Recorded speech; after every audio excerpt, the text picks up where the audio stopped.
सोने का जो उन्होंने महल बनाया था पार्वती जी के लिए, वो तो शिव जी ने बनाया था क्योंकि पार्वती जी ने जिद करी थी कि सबके घर हैं, मेरे को आप ऐसे खुले में रखते हो। तो उन्होंने कहा कि तुम्हारे भाग्य में नहीं है घर, तो उन्होंने जिद करी।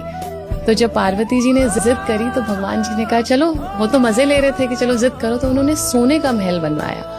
और उस सोने के महल में की पूजा के लिए, गृह प्रवेश के लिए उस टाइम के सबसे बड़े पंडित रावण को बुलाया गया।